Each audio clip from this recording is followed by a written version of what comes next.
Primera Página y Javeriana Estéreo presentan Primera Página Radio. Noticias y análisis económico de Colombia y el mundo. Gracias a usted, también a todas las personas que ya están conectadas con nosotros a través de Primera Página Radio, este espacio informativo y de análisis económico en el que trabajan conjuntamente Javeriana Estéreo y la agencia de noticias Primera Página. Hoy contándoles sobre las actas de la Reserva Federal que fueron reveladas este miércoles y que revelaron una fractura interna significativa, ya que 9 de los 12 miembros o funcionarios del Banco Central consideraron la posibilidad de nuevas subidas de tipos de interés este 2026. Esto genera desde ya toda una incertidumbre sobre el rumbo de la política monetaria bajo el presidente Kevin Warsh. Este escenario de poca definición es el telón de fondo sobre el que se van a leer los datos americanos durante esta jornada del jueves. Las actas resultaron menos moderadas de lo que temían los mercados y con esa división generalizada entre los responsables de la política monetaria respecto a la necesidad de subir los tipos de interés este año, se avivan entonces unos nuevos escenarios en el mercado. Sin embargo, las minutas sí mostraron una creciente preocupación entre los banqueros centrales por la persistencia de la inflación cada vez creciendo, una tendencia que podría propiciar entonces estas subidas de tipos de interés más adelante este año, especialmente si las presiones inflacionarias no muestran unos signos de moderación. Y parte de esto, recordemos, está muy concentrado en lo que está pasando en Oriente Medio. La inflación en Estados Unidos ha aumentado drásticamente desde el inicio de esta guerra con Irán a finales de febrero, cuando empezó todo esto, y el crecimiento de los precios se mantiene muy por encima del objetivo anual del 2% del Banco Central de los Estados Unidos, de la Reserva Federal. El presidente de la Reserva, Kevin Warsh, había reiterado el compromiso del banco de alcanzar dicho objetivo durante su más reciente discurso, así que estamos pendientes a lo que pueda significar unas próximas movidas de la Reserva Federal ante el avance o no que pueda tener lo que está pasando en Oriente Medio, que ha sido parte de lo que ha marcado la agenda durante los últimos meses, especialmente por esas presiones de la inflación que no solamente están afectando a Estados Unidos, sino también a Europa y Asia. 6 de la mañana, 12 minutos, un recorrido para conocer el comportamiento de las bolsas a nivel mundial, empezando por Asia, donde compras institucionales compensaron un poco las ventas minoristas. En Primera Página Radio, las bolsas del mundo. Hubo hoy una señal tranquilizadora y es que la bolsa de Tokio alcanzó 1,78% al alza, absorbiendo así parte del pánico vendedor de la víspera. En el mercado de valores, las acciones de tecnología siguen acaparando la atención tras la pérdida de impulso que provocó la caída de Samsung durante esta semana, al igual que las acciones del sector de defensa, que ayer tuvieron una sesión un poco complicada. Impulsado entonces por valores tecnológicos y a pesar de las tensiones que se han renovado, que se han avivado en Oriente Medio, el principal índice de la bolsa de Tokio, el Nikkei 225, cerró con un repunte del 1,38% en la sesión de este 9 de julio. Ayer recordemos que había registrado una caída del 2,11%, pero hoy el sector de semiconductores se recuperó y ayudó a este indicador que agrupa a los 225 títulos más representativos en Japón. Los resultados de las tecnológicas Advantes subió un 6,97%, Tokyo Electron un 4,84% y Disco un 4,84%, Tokyo Electron y Disco un 4,24%. El referente japonés de memorias flash y unidades de estados sólidos, Kioxia, se disparaba un 8,46%, mientras que el grupo de telecomunicaciones e inversión SoftBank, que ha apostado fuerte por el tema de inteligencia artificial y que ha hecho además varias inversiones en OpenAI, que es el creador de ChatGPT, registró un crecimiento del 2,34%. El Shanghai Composite cerró con alza del 1,65%, mientras que hay indicios que los inversores están empezando a prestar mucha más atención a las acciones chinas que han quedado un poco rezagadas en el repunte global. El Hansen de la bolsa de Hong Kong retrocedió un 0,70% este jueves, recortando parte de las ganancias que ya había registrado durante el miércoles. Este descenso además se alineó un poco con lo ocurrido en Estados Unidos, donde el Dow Jones de Industriales bajó más de 600 puntos, tema que vamos entonces a revisar más adelante cuando hablemos de Latinoamérica. Finalmente tenemos que el índice compuesto de precio bursátil de Corea del Sur, estamos hablando del KOSPI, subió hoy un 0,62%. Las acciones surcoreanas cerraron al alza, ya que las compras institucionales ayudaron un poco, como lo decía antes, a compensar las fuertes ventas minoristas en medio de una reevaluación de perspectivas de la demanda relacionada a todo eso con el mercado de la inteligencia artificial. 6 de la mañana, 16 minutos de Asia. Nos vamos directamente a Europa, donde las bolsas giran hoy al alza tras las caídas que habían registrado ayer y ante toda la tensión que se viene dando con los mercados, que ya parece estar brevemente disipándose frente a lo que pasa en temas geopolíticos. El dólar se debilita mientras que el euro sube 1,14. El mercado también empieza a anticipar el inicio de una temporada nueva de resultados. Por ejemplo, PepsiCo va a ofrecer hoy un primer indicio, mientras que la próxima semana va a ser el evento principal con los bancos estadounidenses. Las bolsas entonces continúan al alza en Europa, excepto la de Londres, después de que la Reserva Federal mostrará a través de sus actas un poco de división, y esto pone a la gente a analizar un poco cuál puede ser el rumbo a seguir del principal banco en Estados Unidos, y además con toda esta creciente preocupación que hay no solo en Estados Unidos sino a nivel general con los riesgos inflacionarios. El euro estaba cotizando entonces esta madrugada $1,14 por euro, con un avance del 0,10% respecto al cierre previo. El par se mantiene muy por encima del mínimo anual, que es 1,13, y apoya además la hipótesis de una debilidad estructural del billete verde. El principal indicador de Milán está subiendo un 0,71%, el FTSE/MIB, el CAC 40 de la Bolsa de París está alcanzando un 0,33% al alza este 9 de julio, mientras que el DAX de la Bolsa de Frankfurt está ganando un 0,12% y el IBEX 35 de la Bolsa de Madrid avanza un 0,97%, mientras que la Bolsa de Londres, como mencionaba, es el único que pierde o que por ahora en esta jornada está retrocediendo, en este caso con una variación negativa del 0,53%. 6 de la mañana, 17 minutos, 18 minutos ya. Vamos con nuestros aliados de Radio Francia Internacional, que a esta hora nos tienen noticias sobre un ultimátum que ha dado el presidente de los Estados Unidos sobre Rusia, pidiendo que ponga ya fin a la guerra que se viene dando hace ya varios años con Ucrania, y la amenaza está relacionada con temas comerciales, con aranceles. Segunda noche de bombardeos estadounidenses sobre Irán tras que Donald Trump dé por muerta la tregua. 14 muertos, decenas de heridos e infraestructuras civiles golpeadas. Es el saldo denunciado por el país persa, que lo califica como crimen de guerra y que por su parte atacó objetivos en Kuwait, Bahrein y Qatar, donde Estados Unidos tiene bases. Tenemos en nuestros estudios a Paula Estañol. Paula, ¿cómo evoluciona esta nueva escalada?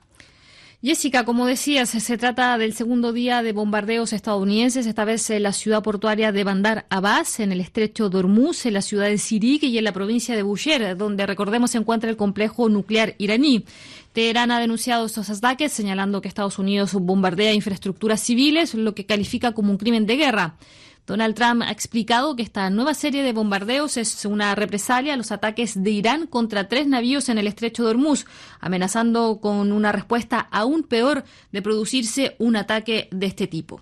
Por otra parte, los guardianes de la revolución iraní acaban de confirmar haber atacado nuevamente esta mañana bases estadounidenses en Bahrein y Kuwait, donde, según fuentes del Ministerio de Salud local, se habría registrado un herido. Y hace cosa de minutos, la televisión estatal iraní reportaba que nuevas explosiones se habrían sentido en la isla de Abu Musa, reivindicada por Emiratos Árabes y que, recordemos, son una pieza fundamental para el control de Irán sobre el estrecho de Hormuz. Una nueva escalada, Jessica, que compromete la opción de transformar en tregua total al memorándum de entendimiento firmado por ambas partes el pasado 17 de junio.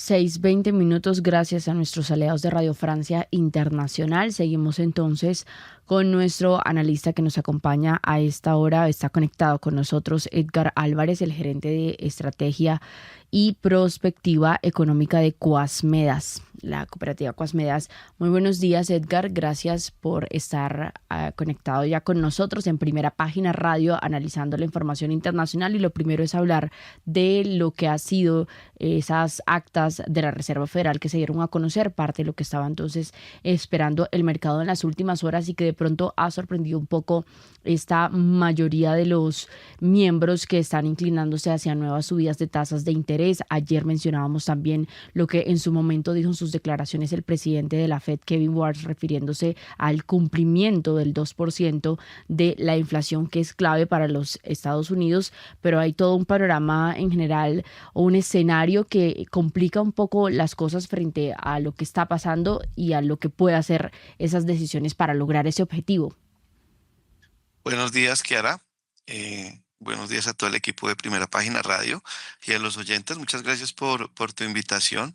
Efectivamente, pues el enemigo a vencer en este momento, pues en el mundo entero es la inflación y pues también pues existe una intervención que pueda ser efectiva por parte de los bancos centrales desde el punto de vista que la inflación tenga que ver básicamente o esté relacionada directamente con el consumo. Como tú lo mencionabas, pues esas actas de la Reserva Federal marcan, diría yo, que un inicio de un nuevo capítulo en esa política monetaria de Estados Unidos, porque, como bien lo mencionas, hacía unos meses el debate giraba alrededor de cuándo comenzarían los retos de recorte de tasas. Pero fíjate, como hablamos la semana pasada, que podría darse un evento diferente y es que hoy la discusión, con todo lo que han mencionado, es mucho más compleja, porque algunos miembros, ya superando los 10 del comité, consideran que las condiciones económicas están en un punto de quiebre y van a cambiar. Incluso podría ser necesario pues un incremento de las tasas de interés. Yo creo que se van a mantener, pero por otro lado, pues ya hay un riesgo de no cumplir esa meta objetivo. Y esto no responde a una decisión política, sino a la fortaleza que sigue mostrando pues la economía estadounidense, ¿sí? Porque seguimos creciendo. Y hay varios elementos que está tomando y que uno puede ver de cierta forma en esas actas. Y el primer elemento es el que te comento, es el del crecimiento económico. Mira que los Estados Unidos, a pesar de todo, continúa expandiéndose por encima de lo previsto. El consumo de los hogares sigue siendo de cierta forma sólido. La inversión empresarial mantiene un buen ritmo y la actividad económica no solo muestra la desaceleración que muchos esperaban, sino por el contrario, para la Reserva Federal, la economía crece demasiado rápido. Y es importante porque ese es, digamos que uno de los objetivos de Donald Trump, aparte también de la balanza comercial, ¿no? Y esa hegemonía de producción interna. Esto se suma también, como lo hemos venido mencionando, también al mercado laboral, que continúa de cierta forma sorprendiendo. Mira que el desempleo permanece en niveles históricamente bajos. Y hablábamos alguna vez del pleno empleo. Y esas empresas, pues las empresas siguen contratando, los salarios a nivel mundial, si uno mira el promedio de salario, sigue manteniendo un crecimiento importante. Y pues aunque yo creo que esto es muy buena noticia para los trabajadores, también significa, como empecé pues el comentario, que hay más ingresos disponibles y por tanto, desde el punto de vista económico, eso le mete más gasolina al consumo y a una transmisión, a un mensaje para los productores que a la larga terminan aumentando los precios, pues digamos que en ese tren de consumo. Entonces, ese es un escenario, digamos que ha permitido y que tiene que analizar muy bien los miembros de la Reserva Federal en un contexto donde aparece y donde está tomando una experiencia hasta ahora Kevin Warsh, gran economista, quien sabe que el mayor activo del banco, y lo ha mostrado en sus discursos, no es la manipulación del presidente, sino parece ser la credibilidad de la Reserva Federal, porque son estudios supremamente técnicos. Después de este episodio inflacionario que ahora pues que ha tenido todo el mundo en las últimas décadas, pues la Reserva Federal toma relevancia porque el deterioro en el bolsillo de los hogares por encima de cifras del 3% tiende a ser crítico. Y si a esto le sumamos pues los eventos geopolíticos que parecen no tener fin, pues entonces el escenario se vuelve más crítico. A pesar de que se haya hecho en Estados Unidos e Irán un acta o un tratado de entendimiento y no de paz, sino de entendimiento, pues esto parece ser que es muy frágil. Y ante un escenario de incertidumbre frágil geopolítico que lleva ahí y manda los precios del Brent otra vez por encima de los 70, perdón, con un riesgo de que siga incrementándose, pues es natural que los miembros de la Reserva Federal y que las decisiones de Estados Unidos puedan estar mucho más motivadas, diría yo, por un incremento de las tasas y finalmente, pues la decisión y la disyuntiva va a ser contrastada con esas sorprendentes cifras de desempleo y también con una posición de crecimiento, dado que China, India y Singapur tienen unas mejores perspectivas de crecimiento según el último estudio del Foro, del Foro Mundial. 6 de la mañana, 25 minutos. Pasemos ahora a analizar Latinoamérica. Las bolsas latinoamericanas en Primera Página Radio.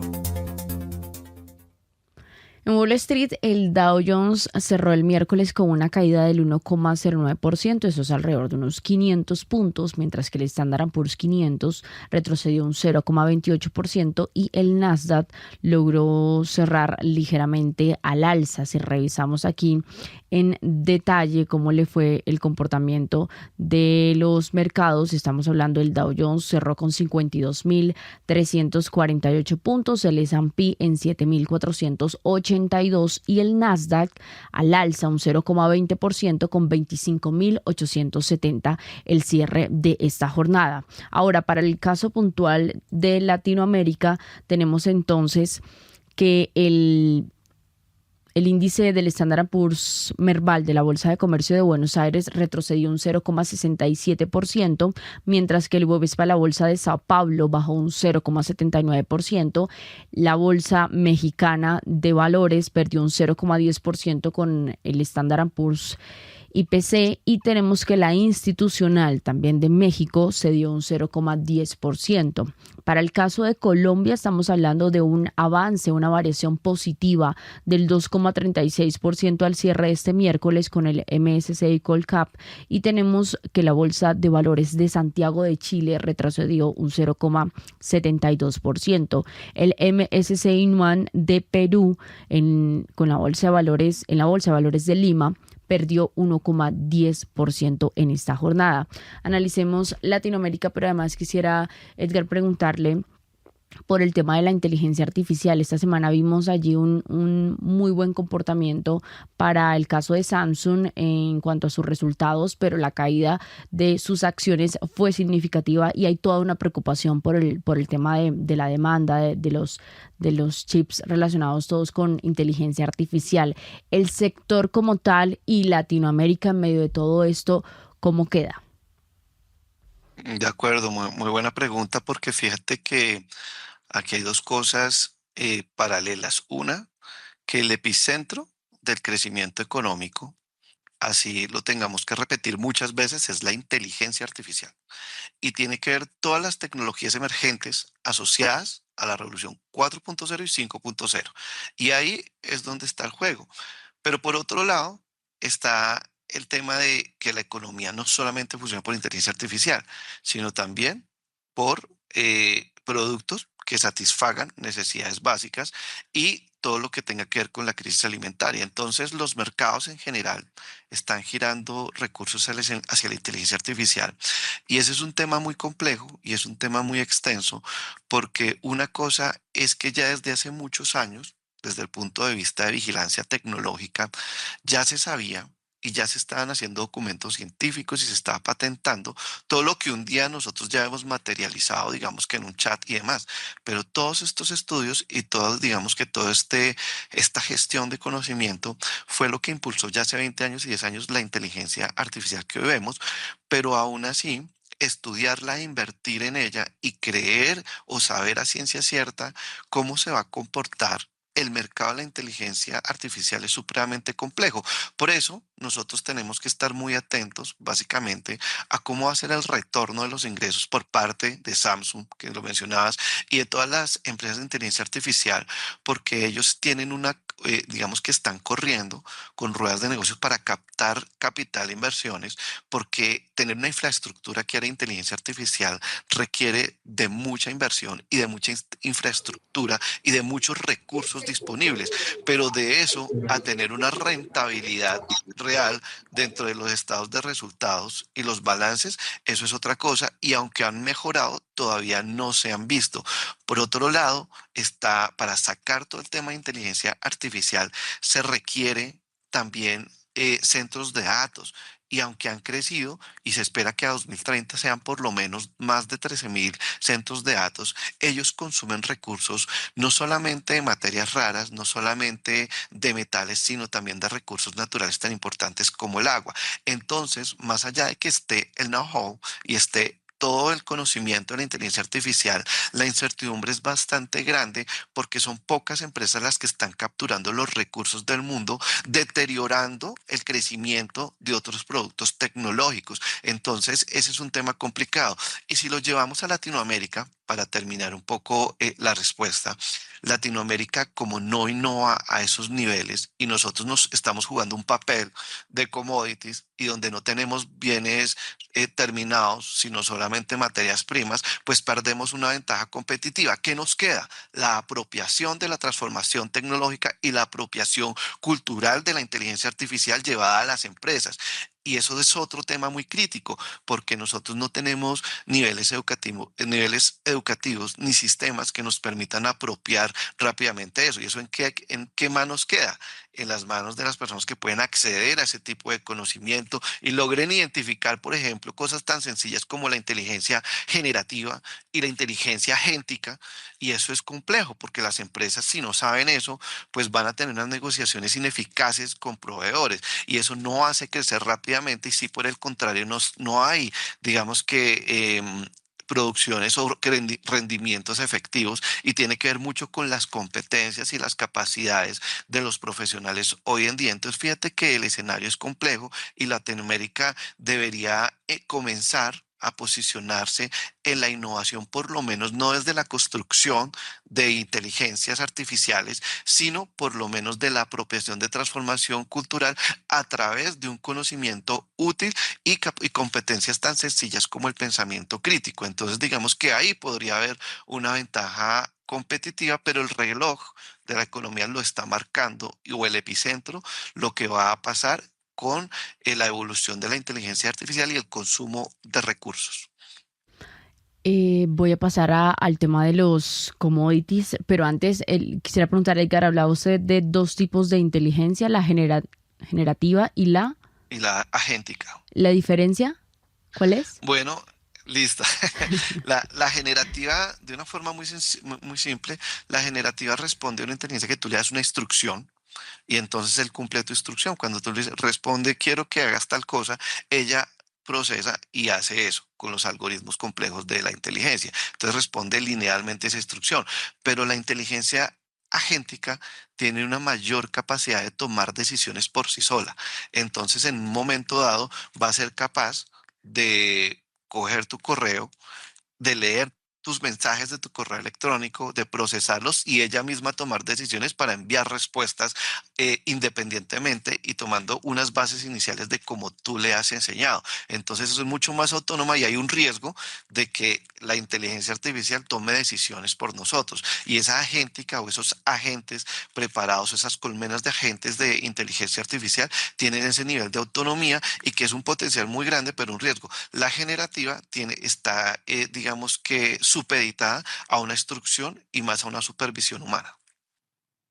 Bueno, bien interesante allí esta discusión, da para ancho y largo y para seguir conversando, pero mientras tanto vamos a ir pasando a los commodities para conocer el comportamiento que se ha tenido en las últimas horas. Recordemos que estaban bajando los precios del petróleo y nuevamente a raíz de las tensiones que se avivaron en Oriente Medio el precio empezó a subir, así que conozcamos cómo se está comportando a esta hora. Los precios de los commodities en Primera Página Radio. Arranquemos con el Brent, que está en estos momentos con una variación muy leve, no alcanza a ser del 1%, estamos hablando del 0,84% el alza de la cotización del Brent, que es en el barril en $78.67. Si revisamos la referencia de Estados Unidos, el WTI está en $74 el barril, tampoco alcanza la variación positiva del 1%, pero está cambiando un 0,67% el precio en comparación con las últimas horas. El gas natural, $3.19. Este precio sí cae levemente, un 0,67%. Eso para la referencia internacional. En el caso de Europa, puntualmente, el precio del gas sí tiene una variación positiva del 0,50% del precio, 49 euros. El carbón, $129.10 la tonelada del carbón, subiendo un 0,86%. Ayer estaba en 128. Ahora tenemos los metales. Oro, plata y cobre subiendo leve. El oro está por debajo de los $4.100, ahí cerquita, rozando $4.099, un alza del 0,59%, mientras que la plata está a la onza en $58.82, subiendo su precio 1%. El cobre, $6.16 la libra, esto es un alza del 1,89%. Están entonces hoy con una variación un poco más positiva para el caso de los metales.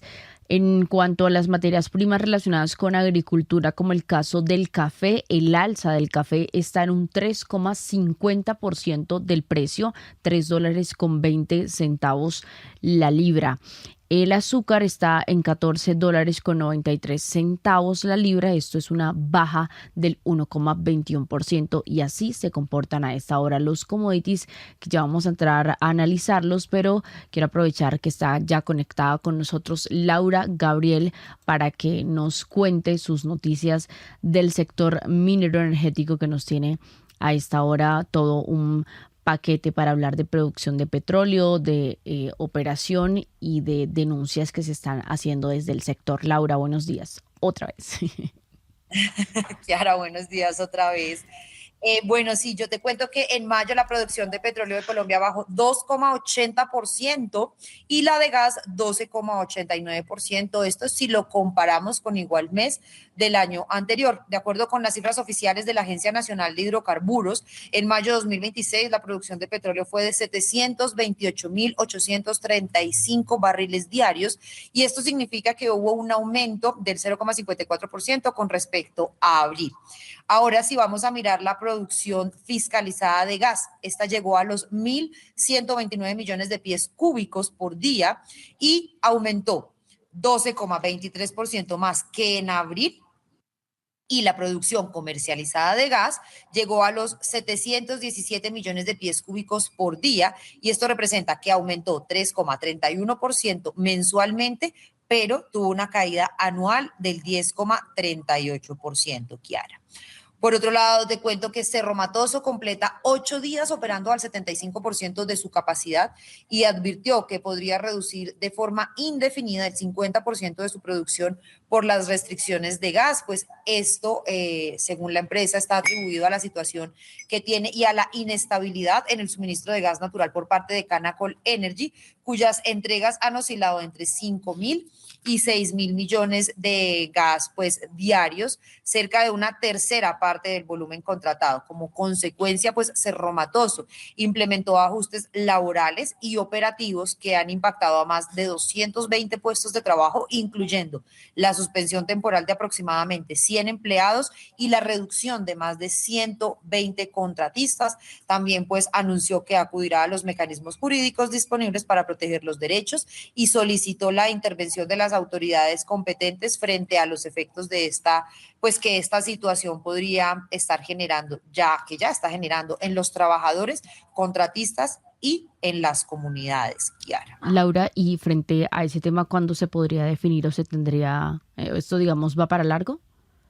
Sí, Kiara, porque es que realmente la decisión inicial ya la tomaron en Canadá, que es cuando pues la Corte de Alberta autorizó finalizar los contratos que tiene Canacol acá en Colombia, pero esa decisión se traslada de Canadá a Colombia y Colombia tiene que tomar la decisión. De hecho, la Superintendencia de Sociedades es quien debe tomar esa decisión, pero hasta el momento ni se ha manifestado ni han tomado la decisión. Entonces, pues realmente un tiempo exacto no tengo como respuesta, pero debería ser lo más pronto posible, pues teniendo en cuenta la situación de gas que estamos viviendo en el país, pues que estamos importando gas, que por ejemplo, pues Cerro Matoso ya se está viendo afectado.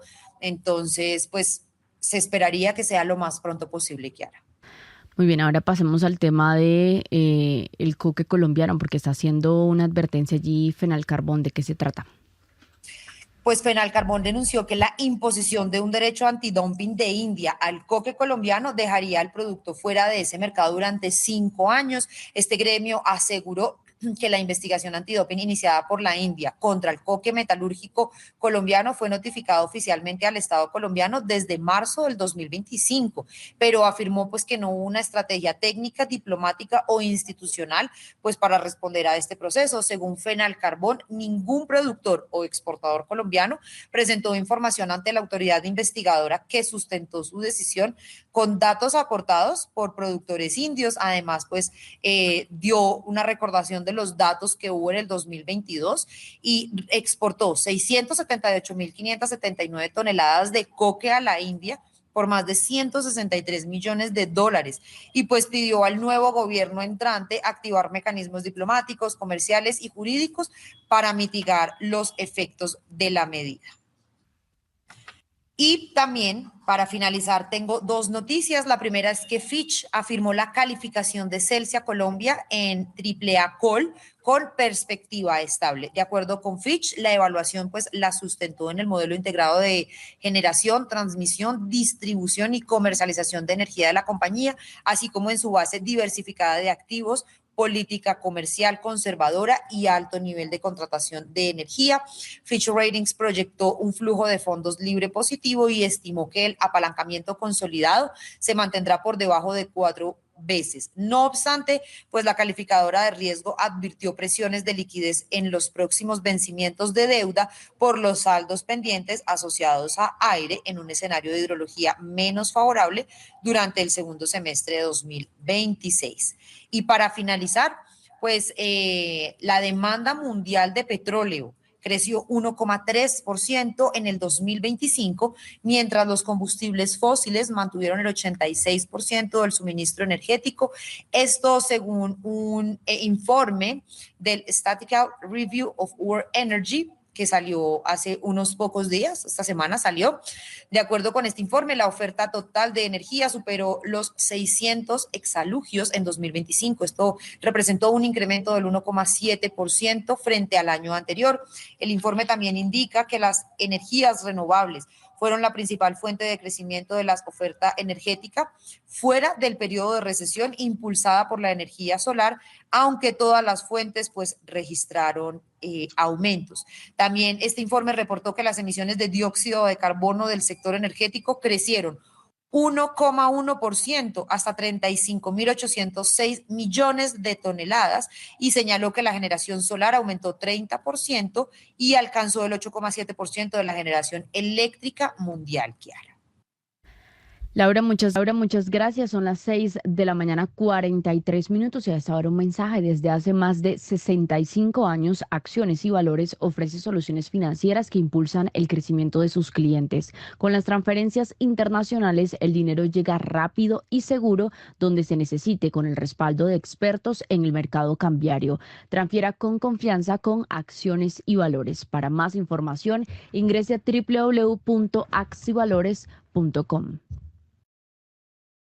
Buenos días. Doña Kiara. ¿Con guayabo futbolero o sin guayabo futbolero? No, ya tocó pasar la página, pero claro que bueno. seguimos con Guayabo. No, nos toca volver a Toca pasar la Millonarios, página. a Santa No, Fe, pero a imagínese, Junior, Millonarios, peor las penas. Millonarios, Santa Fe, Junior, Nacional, no, qué Oiga, cosa sí, tan- pero va a hacer falta todo el tema del mundial. Hay que Claro, admitirlo, hay no, que pues sí, admitirlo. ya ayer no me hallaba.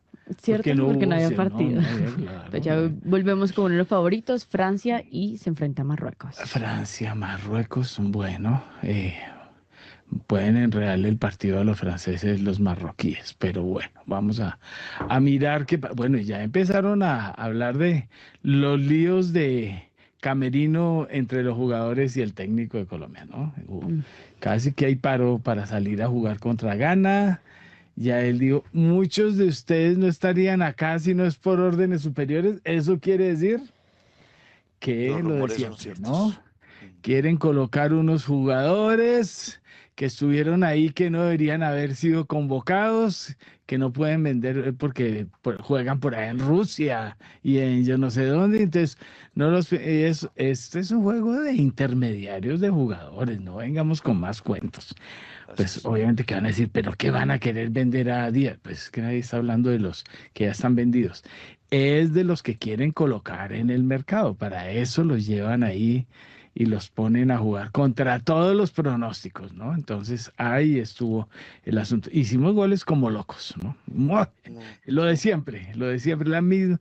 Uno pusiera las grabaciones de los mundiales pasados y es el mismo cuento. No tenemos gol, entonces. Y tenemos de a 4 delanteros, ¿no? Que ahora sí teníamos el goleador en Portugal, el goleador en España, el goleador. No, pura. Y cada cuánto se Bueno. da un Falcao también, ¿no? Porque Bueno. hace mucho tiempo no se da, es muy difícil que acá en Colombia, o sea, no es tan común que se den Falcaos o que se den jugadores killers de área, ¿no? Entonces, ¿cuánto tendremos que esperar para que llegue un nuevo 9? Haciendo goles. Mire. Bueno, anoche el debate en ¿cómo es que llama el programa este español? La verdad es que no me gusta por el formato. ¿Chiringuito? Sí, el chiringuito Mm, de jugones es un programa muy enredado, muy, no sé, parece cuento de barrio, pero aburridorcísimo. No me gusta por el esquema de que todos hablan encima de todos, le meten 20.000 imágenes y el cuento. Pero sin embargo, el tema fue anoche ese. Están los árbitros jugando para Argentina y Messi. Y polémico. entonces, o sea, obviamente que los del Real Madrid que estaban ahí en el chiringuito, pues todos Mucho dándole, madridista. claro, dándole palo a Messi como locos, pues porque los bailó de lo rico, ¿no? Años los bailó, pero que en el fondo hay una razón, sí, ahí hay unos cuentos muy aburridores sobre el endiosamiento y la colocación de Argentina en la final. Bueno, 6:48, demos contexto, ya se conectó Rolando Lozano. Bueno, él Sí, ya se consiguió una conectó. noticia de última hora que tiene que ver con un activo colombiano petrolero. Esto empezó a moverse de nuevo, ¿no? Porque ya que tuvimos apagado el petróleo, hay mucha noticia. El pasado de marzo, para darles contexto, una compañía filipina, Prime Infrastructure Capital, de Enrique Razón, que es filipino, adquirió los activos colombianos de Sierra Col. Sierra Col es una compañía que antes podía decir uno era Oxy en Colombia, y que fueron adquiridos por Carlyle. Carlyle es un fondo estadounidense que controló los activos de Colombia alrededor de Caño Limón, esencialmente, que los controló por un tiempo, como inversión que se sabía que tarde o temprano iba a vender. Para eso invierten esos fondos. Carlyle vendió al filipino Enrique Razón de Prime Infrastructure Capital, Sierra Col. Sierra Col es la compañía petrolera que maneja esos activos en el país. Y que Y hay representa no, el 10% de la producción nada en el menos, país. pues, ya llevamos con ese activo desde hace rato, ¿no? Le estamos sacando todo el jugo que podemos y ese ha sido uno de los reservas petroleras más importantes del país. Pues Rolando, me le comí ya la mitad de la noticia, pero del resto de la mitad de la otra noticia que acaba de ocurrir sobre Sierra Col y el activo colombiano en Arauca. Sí, ya lo dijeron en la mesa central. En detalle, Sierra Col presentó, digamos, firmó ya con Ecopetrol un cambio en el contrato Chipirón, que queda en los Llanos Orientales, pues en el departamento de Arauca y muy cerca del emblemático zona de Caño Limón, de uno de nuestros últimos grandes descubrimientos petroleros en Colombia. Sierra Col, pues con base en Estados Unidos, pero como señalaron ahora en manos de un inversionista filipino y que era antes del grupo Carlyle, un fondo grande de capital norteamericano, tiene el 70% de este contrato, pero firmó una modificación del porcentaje con Ecopetrol, aunque no se reveló, digamos, el cambio de participación del porcentaje en el contrato.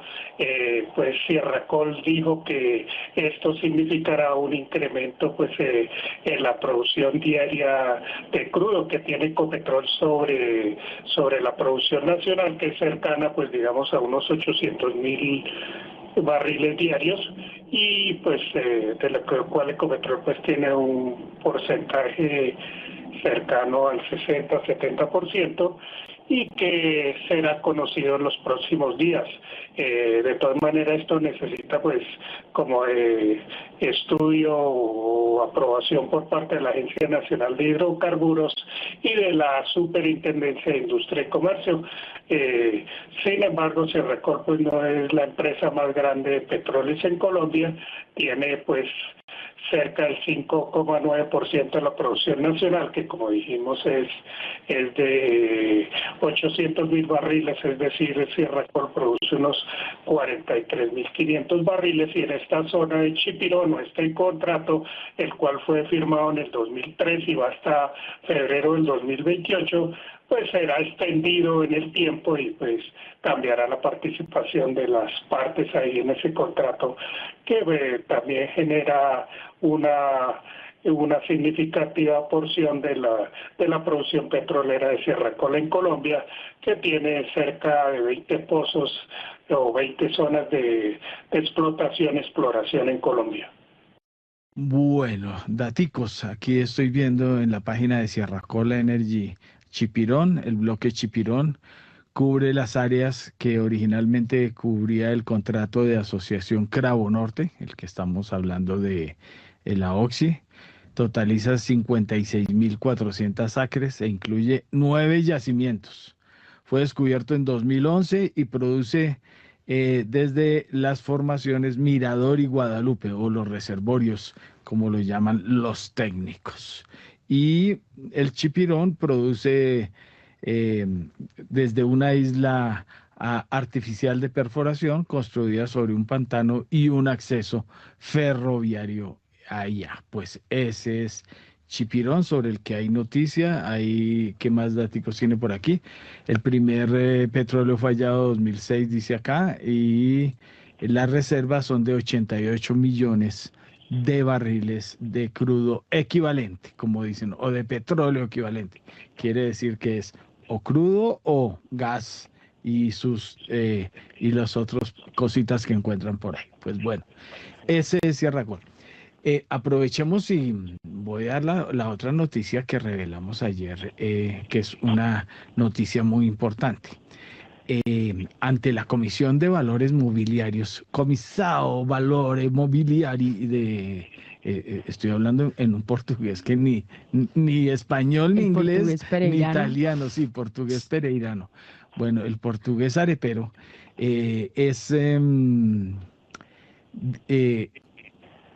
la Comisión de Valores Mobiliarios recibió una notificación de que Ecopetrol de Colombia, a través de su subsidiaria en Brasil, presentó un recurso contra la decisión de la comisión de suspender la OPA por la petrolera brasileña Brava Energia. Se tenía que hacer el 21 o 25 de junio pasado, pero se suspendió porque no hay documentación concluyente para amparar la realización de la transacción. Hay que decir que Ecopetrol anunció que va a invertir unos 1.100 millones de dólares por el 25 y piquito de por ciento de las acciones a través de la OPA. Y según la legislación brasileña y la forma en que se maneja ya, eso le da poder sobre el 51% de los votos, es decir, asume el control de la compañía. Pues no, resulta que la Comisión de Valores Mobiliarios dijo que no es cierto que con esa operación pueda asumir el control de Brava Energia. Aquí tengo la decisión al frente, pues para que no vayan a decir que es invento.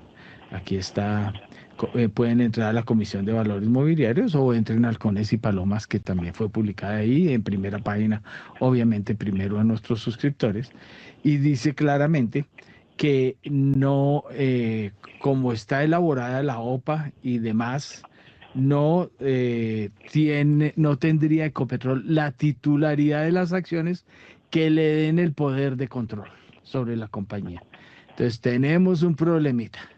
Hay un problema y fuera de eso, acuérdense que hace 2 semanas revelamos que una compañía que es socia de Brava Energy presentó un tribunal de arbitramiento contra Brava Energy. Entonces, la cosa está complicada. Lo que hemos dicho siempre, en Brasil, muy complicado hacer negocios. Ellos les encanta salir a comprar y que les inviertan allá, ¿no?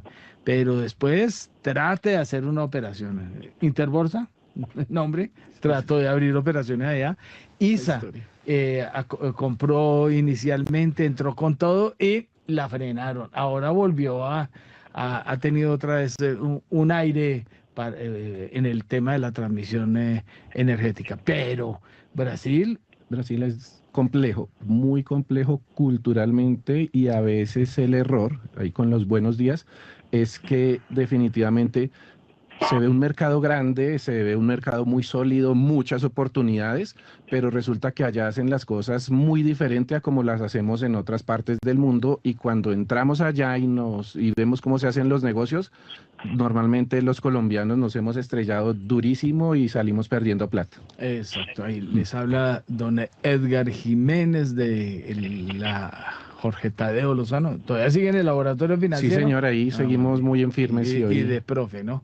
Bueno, pues y aquí llegó con alumnos, vamos a hablar con estudiantes más adelante. Y bueno, entonces ahí está la noticia. Enredado. Y le tocó presentar un recurso de Ecopetrol y la OPA por ahora sigue suspendida hasta el 16 de julio, o sea, quedan 7 días. ¿Qué dice la misma comisión en el auto que conoció primera página? Que si 30 días, como se suspendió el 15 de junio, se cumplen 30 el 10, o sea, a partir del 16 de julio, si no se ha llegado la información completa y se ha superado este impasse sobre la titularidad y la forma en que se va a hacer la OPA y demás, la OPA se declara nula. Uh-huh. Entonces, pequeñito detalle, ¿no? Sería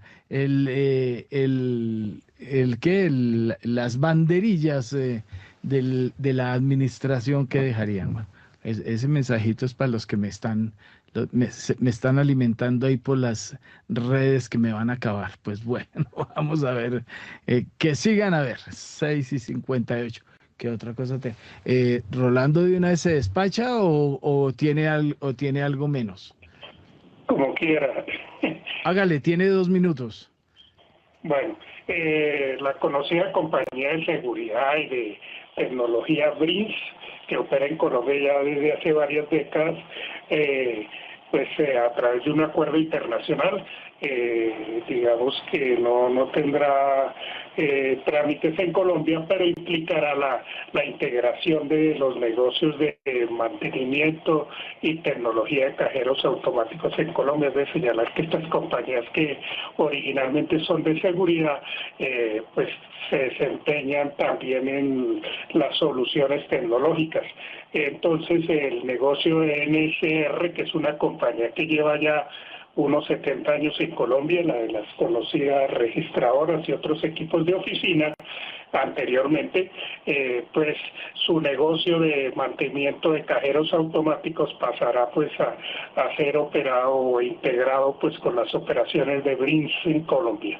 También le cuento que Alsea también oficializó una noticia que vimos el pasado 25 de junio en Primera Página, que es relacionada con la venta de los 28 restaurantes Archis a un grupo de inversionistas del Valle del Cauca, tras la operación por parte de varios años por parte del grupo mexicano Alsea de esta conocida cadena de comida italiana.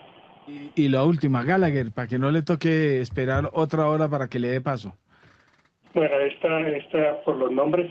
La firma Arthur J. Gallagher, que es una corredora de seguros que opera también en Colombia ya hace varios años y pues también es muy grande a nivel mundial, adquirió o acordó la adquisición de la cartera de clientes de una compañía bumanguesa que es un asesor de seguros o pues digamos que está en el campo de la intermediación de los seguros, que se llama Baescote Asesores de Seguro.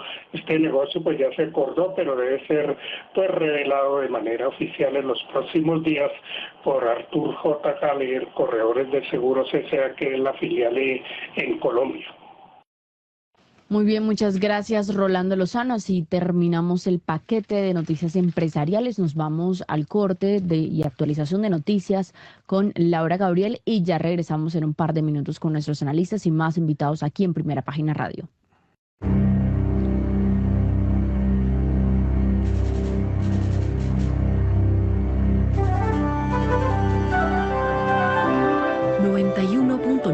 Javeriana Estéreo, Bogotá. HJKZ. Sin fronteras.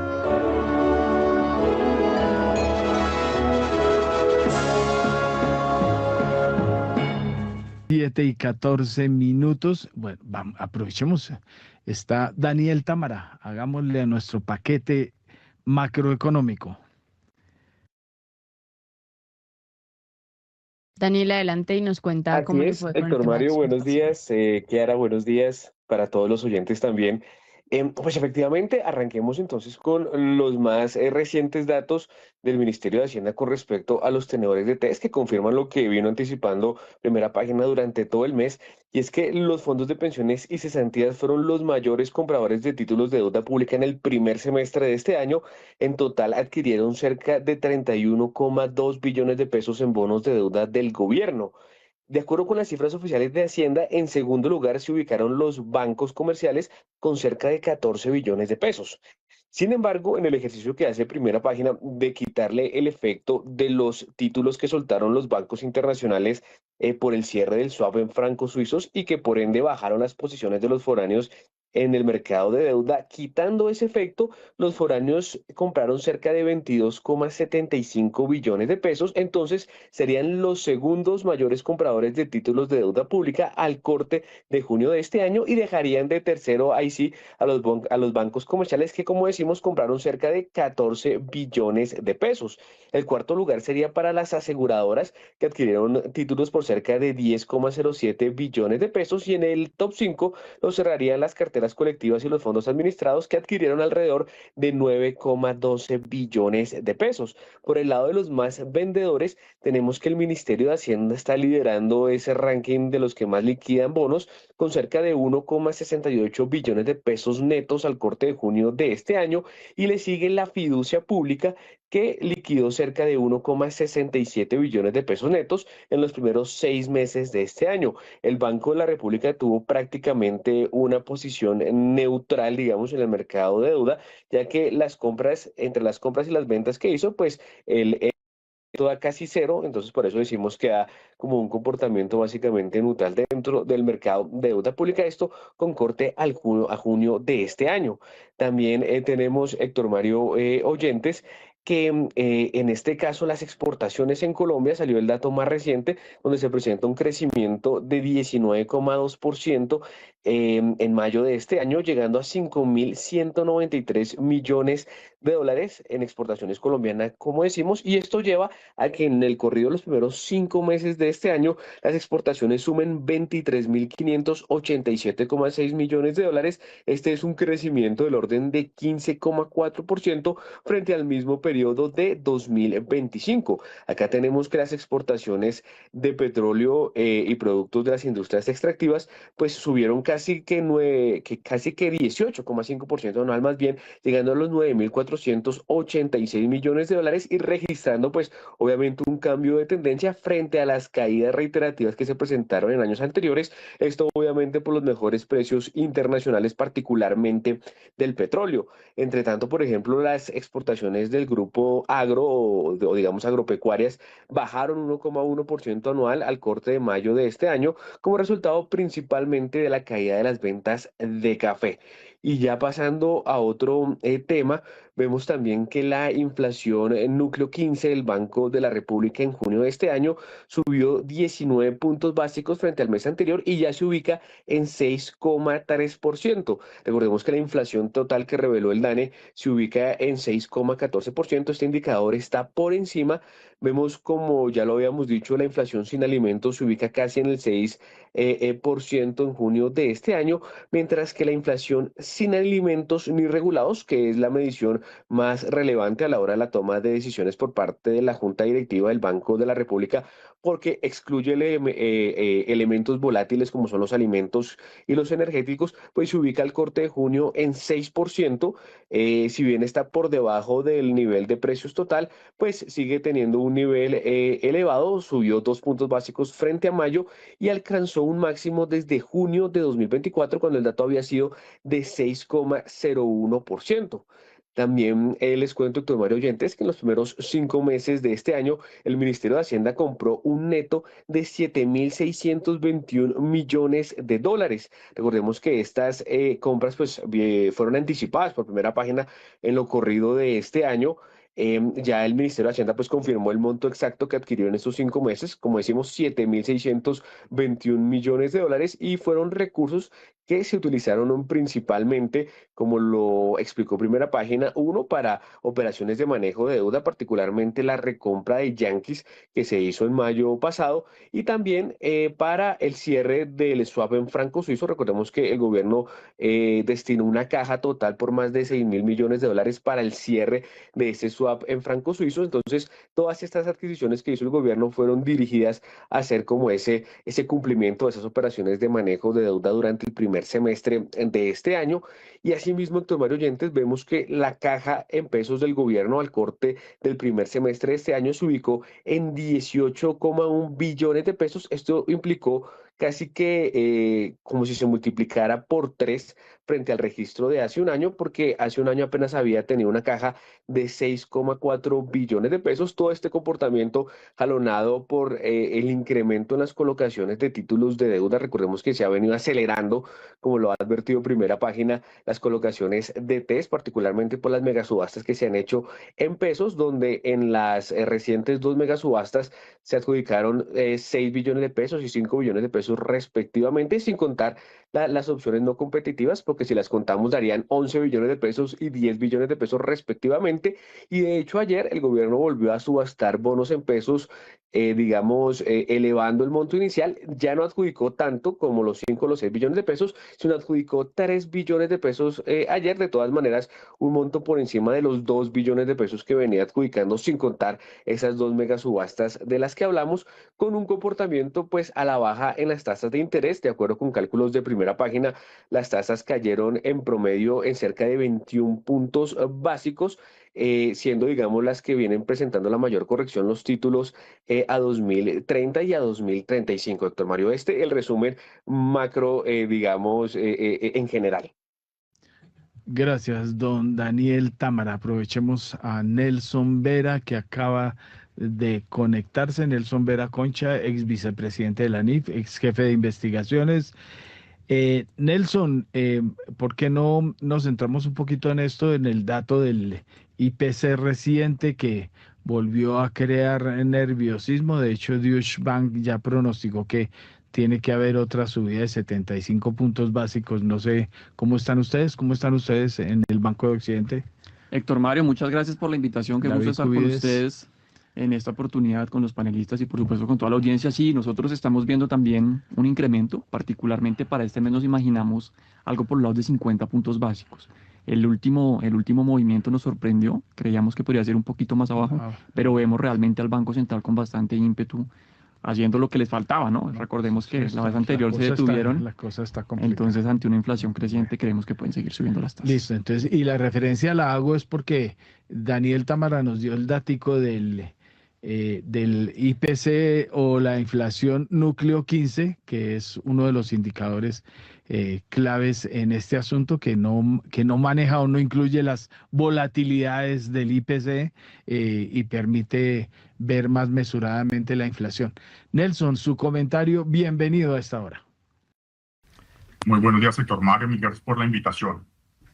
A ver, mire, nuestra postura desde hace por lo menos año y medio es que el Banco de la República está, como se diría coloquialmente, algo en problema.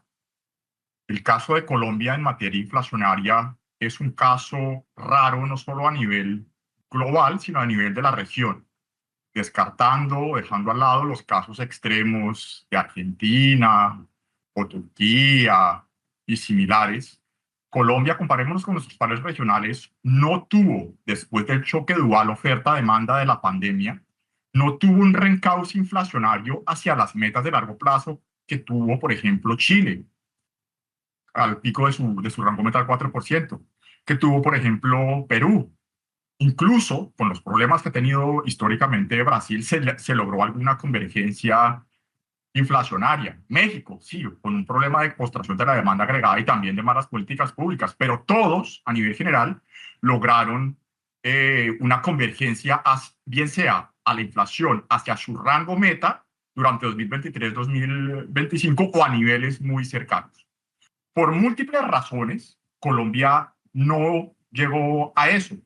E incluso a la altura del cierre del año 2025 teníamos una persistencia inflacionaria a ritmos cercanos al 5% anual, 5,1, un poquito superior. Eso es un evidente problema de tensión para el propio régimen de inflación objetivo bajo el cual opera el Banco de la República. Pues como toda situación mala es sujeta a empeorar, todos sabemos que tuvimos excesivos incrementos del 17-18% real en el salario mínimo número 1 y cada vez más una postura fiscal insostenible, pues que evidentemente implicaron un desanclaje en las expectativas de inflación que todos esperábamos el año pasado al 4,5%, ahora estamos esperando pisos del 6,5%, probablemente 6,5%. Entonces es un tema muy, muy complicado porque el gran riesgo es que las expectativas ya desancladas comiencen a enquistarse en estos niveles del 5,5%, y eso es un problema para un banco central cuyo principal activo es ese anclaje de las expectativas de inflación.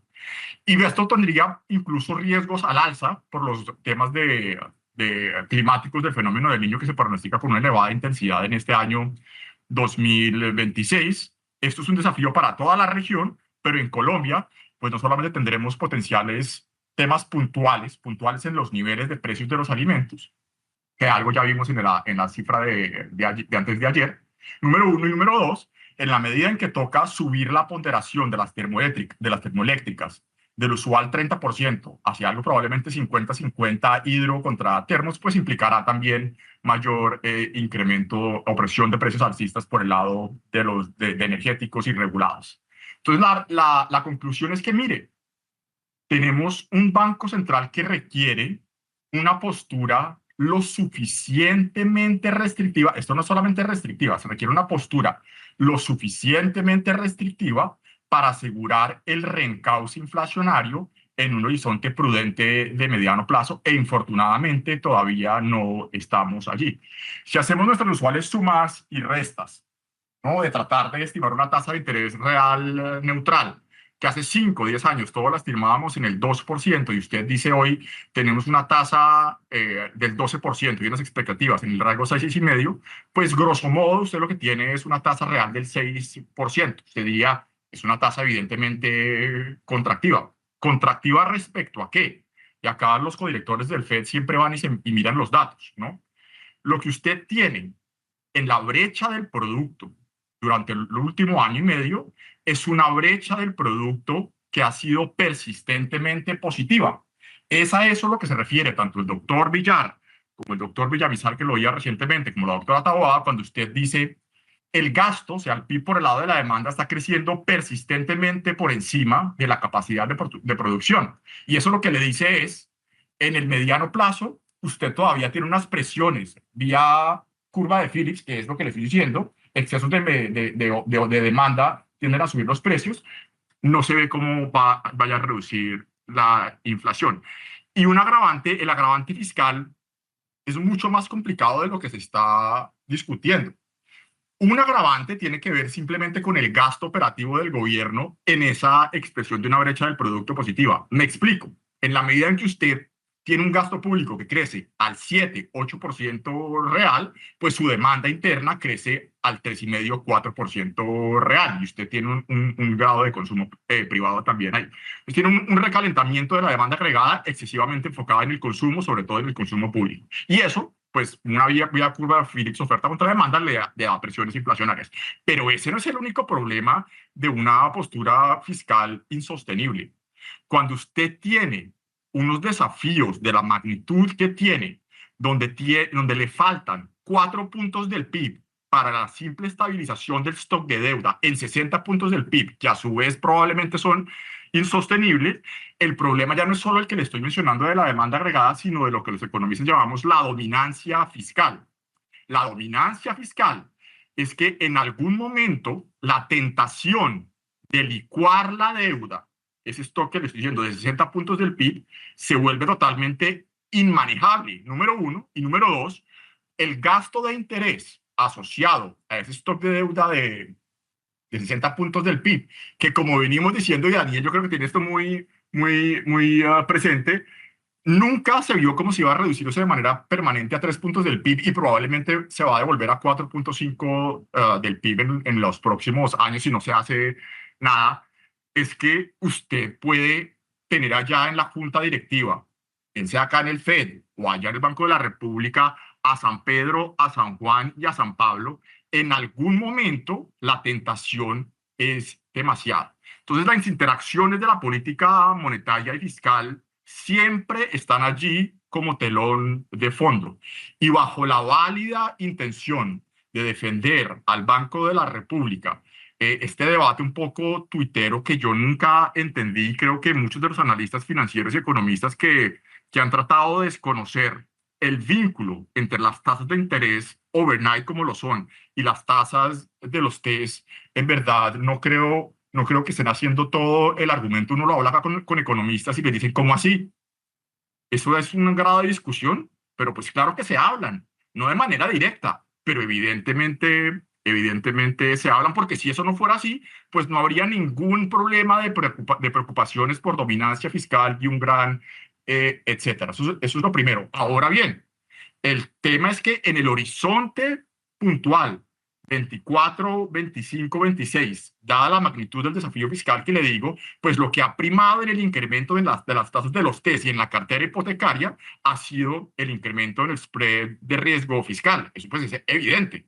Pero decir que la política monetaria no termina transmitiéndose a toda la curva de rendimientos, pues es simplemente conceptualmente errado, porque si no, ¿cómo hace el Banco de la República para controlar la inflación mediante el consentimiento de la demanda agregada?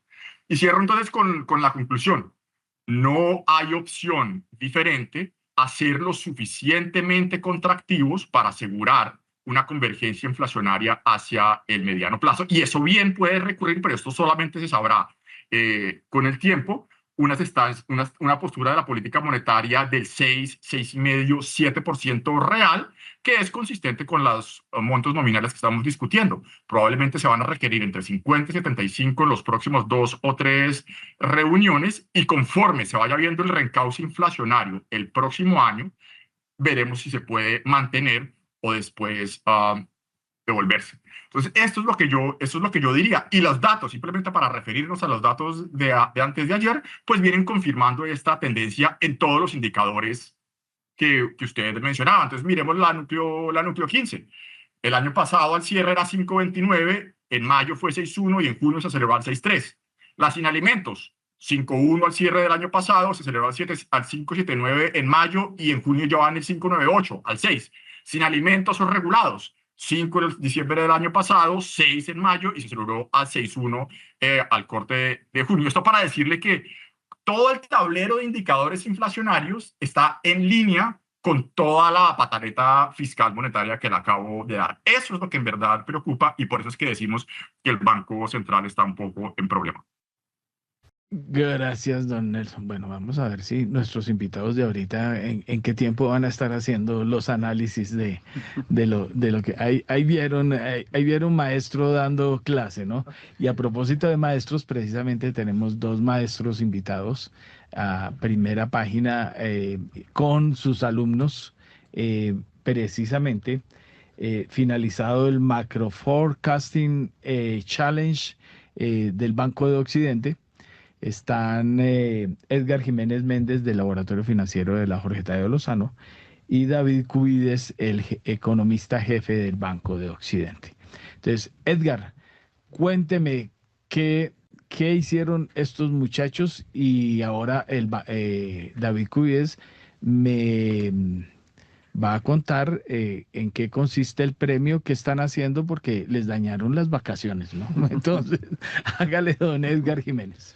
Pues bueno, sí, muchas gracias por la invitación y básicamente todos los estudiantes participantes, lo que se encargaron fue de pronosticar y básicamente de intentar dar respuesta a la pregunta que todos los clientes, inversionistas, especuladores se hacen todos los días y es, oiga, ¿será buen momento tal vez para comprar acciones? Entonces ahí medían el índice Colcap o cómo va la inflación. Ahorita pues que hablábamos de tasas de interés e inflación, pues también pronosticaron inflación. Algunos ejercicios estadísticos, aplicando un tanto lo que vemos en clase en la universidad,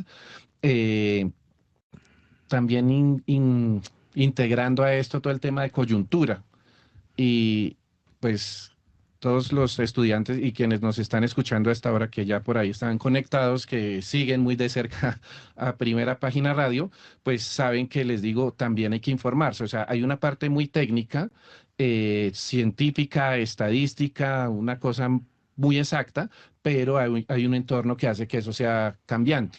Y el ejercicio que estábamos haciendo en estos días, para el dato de inflación, hablando de la inflación de este mes, pues cuando corro modelos y todos los modelos que corríamos, la inflación salía mucho más bajita del dato real. ¿Qué faltaba incorporarle a esos modelos? Pues algunos cambios que se dieron, incluso pensábamos, y los estudiantes siguen haciendo esos ejercicios, no es solamente para el concurso, sino que digamos es un hábito, es una costumbre. Entonces pensábamos que el tema del salario mínimo y todo eso pues lentamente se había ido desvaneciendo y nos damos cuenta que ahorita lo que más se movió o donde la inflación pegó más duro fue en alojamiento, servicios públicos y ahí va por ese lado. Entonces los estudiantes muy pilos, muy juiciosos, dedicando tiempo a esas actividades extracurriculares, como les digo yo. Aquí hay que hacer mucho más de lo que hacemos en clase y pues lo peor que puede pasar, les digo yo, es que van a aprender más. Yo les digo, tal vez acá no, eso no le sube la nota, no se la baja, nada. Usted vino aquí, fue a aprender y bueno, quedan cosas bonitas y pues gracias también a la gente del Banco de Occidente y a esa iniciativa, pues hombre, nos integramos y es una forma de acercar la industria, de acercar el sector financiero a la academia. No podemos seguir siendo independientes y cada uno haciendo lo que considera sino integrando y por eso y nos contará pues nuestro compañero acá, Cuides, cómo los estudiantes pues están acercándose a las actividades y a las capacitaciones que hace el banco. Don David Cubides, jefe o economista jefe del Banco de Occidente. Héctor Mario, muchas gracias a Primera Página por abrirnos este espacio y poderles contar esta iniciativa que tenemos desde el Banco de Occidente, que como usted lo denomina es el Macro Forecasting Challenge. Lo lanzamos este año con el objetivo justamente lo que dice el profesor Jiménez, de atraer la academia al mundo empresarial, al mundo financiero y particularmente a las áreas de investigaciones económicas. ¿Qué nos propusimos? Dijimos, oiga, qué buena idea sería poner a estos chicos a poner en práctica justamente todas sus habilidades de pronósticos, de modelamiento financiero, de coyuntura económica que ya mencionaba el profesor Jiménez, para pronosticar variables macro. Entonces dijimos, si pronostican actividad económica, si pronostican las tasas de interés, la inflación, hacia dónde verían el dólar, de repente lo que sucede en el mercado de renta variable, el mercado de renta fija, si eso sucede bien, podrían hacerse acreedores de algunos premios, como lo hemos denominado, o reconocimientos, que básicamente consisten en capacitaciones en el Banco de Occidente, con directivos. Hoy vamos a tener, de hecho, con nuestro vicepresidente de Tesorería, ya lo han tenido también pues con otros miembros de la tesorería, y el premio principal es una pasantía de verano que ya tenemos pues aquí en el programa. Nos están acompañando los 3 ganadores durante un mes. Héctor Mario, van a estar con nosotros en estudios económicos y en la mesa de dinero. Entonces estamos muy contentos, realmente sobrepasamos todas las expectativas. Yo le cuento que inicialmente nos imaginábamos más o menos unos 80-90 participantes y tuvimos más de 330. Nos imaginábamos inicialmente, como era un piloto, por lo menos pensar en Bogotá. Tuvimos participantes de todo el país e incluso en universidades fuera de Colombia, y realmente pues nos imaginamos alguna participación por los lados de 20 universidades. Tuvimos casi que 40 universidades participando. Entonces realmente estamos muy contentos, sobrepasamos todas las expectativas. Aquí tenemos a los ganadores, y pues esperamos que a lo largo de este próximo mes pues se disfruten esa pasantía de verano, no solamente los ganadores, sino también pues el top 10 que están recibiendo esas capacitaciones en el banco. Bueno, entonces pues pregúntenles a ellos cómo están disfrutando su verano. Adelante. Sí, aquí tenemos a Lisette, que hace parte de la Universidad Jorge Tadeo Lozano. Viene también en representación aquí con el profesor Jiménez. Es una de las ganadoras y estudiante de estudia contaduría.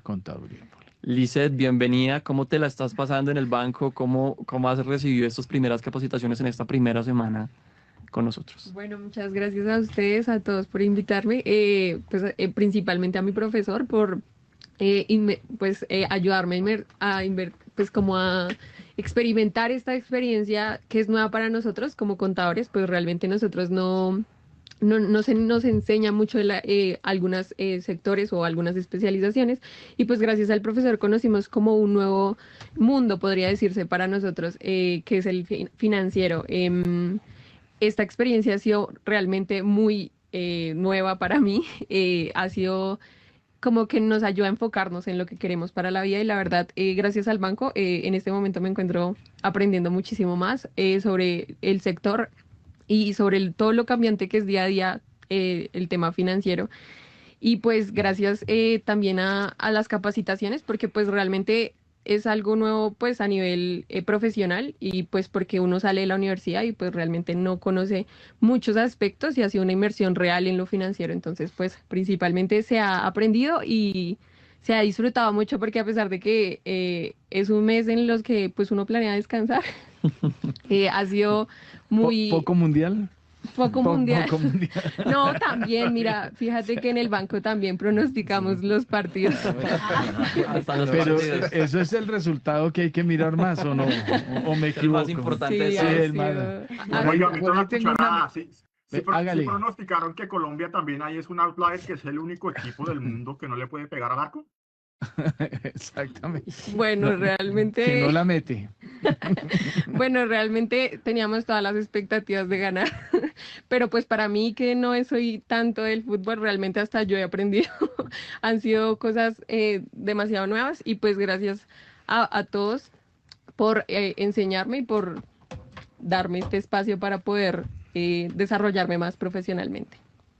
Súper, Lizeth, muchas gracias. La verdad, pues a mí me parece muy ganador, Héctor Mario, ese espacio que estamos teniendo y que ustedes también lo patrocinan con Javeriana y que normalmente también acercan estudiantes. Este es un nuevo público que realmente necesita esta información y que claramente en el futuro pues va a ser parte del sistema. También nos acompaña Santiago. Santiago fue de hecho el número 1 en el concurso, es estudiante de la Universidad Nacional. ¿Cómo la está pasando, Santiago? Es el único economista ganador. Es economista, porque Lizeth es contadora, Santiago es economista, y ahorita les vamos a presentar a Julián, que es ingeniero. Fíjense que también es una multiplicidad de carreras administrativas. Santiago.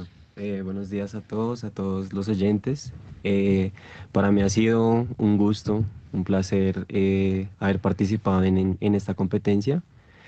La verdad me parece muy interesante el símil que es trabajar, lo que fue el trabajo en la competencia y lo que está haciendo nuestro trabajo en estos días de vacaciones. Es algo de estar viendo noticias todo el tiempo, creando modelos, pero no solo crear modelos, sino también darle ese punto crítico, como lo decía David en una de las capacitaciones, el criterio profesional. Nosotros todavía no somos profesionales, pero nuestro conocimiento pues, nos hace dar como una idea de lo que podría ser los pronósticos. Enfrentarse al mundo real. Santiago, ¿en qué semestre está?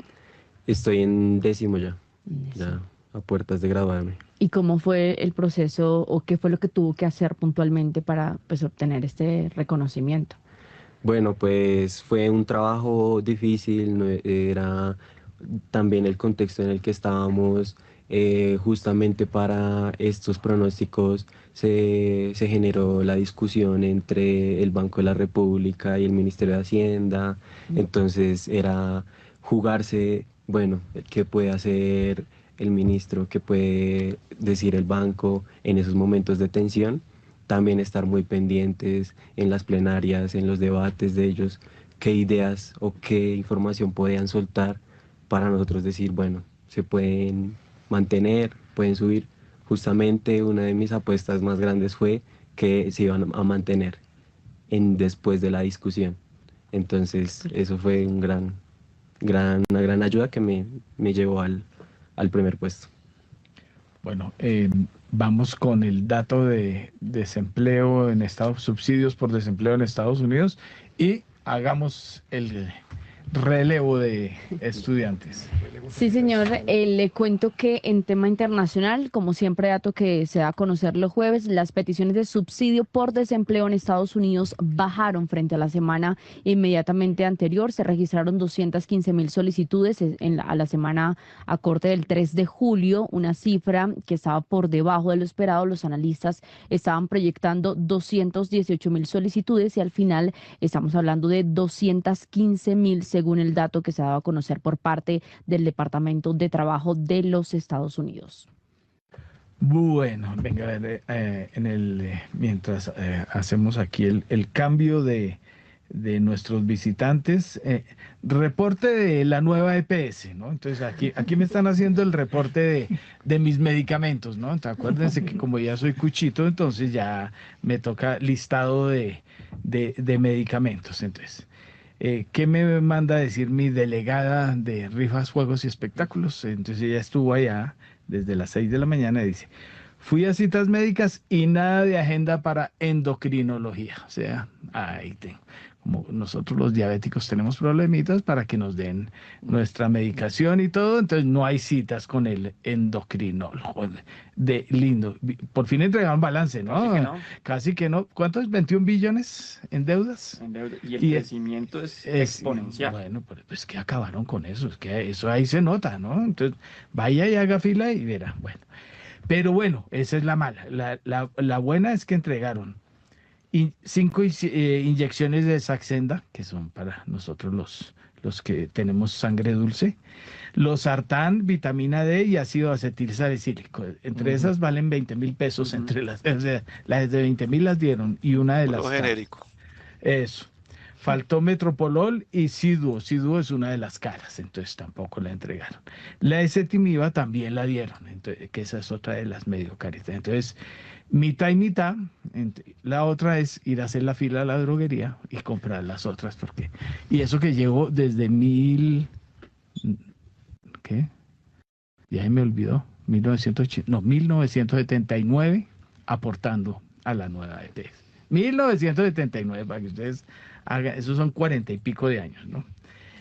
¿Y ya había tenido antes problemas, Héctor Mario, de recepción de medicamentos? No, nada, no, pues sí, ha habido pasajeros, acuérdense cuando hace 2 o 3 años, cuando la pandemia, que además hubo problemas de abastecimiento, más que todo, fueron de abastecimiento cuando era general para muchos productos, no solo los medicamentos, pero, o sea, el manejo de esto ha sido infame, o sea, aquí no hay nada más, es infame y ya vieron el informe de hoy, ¿no?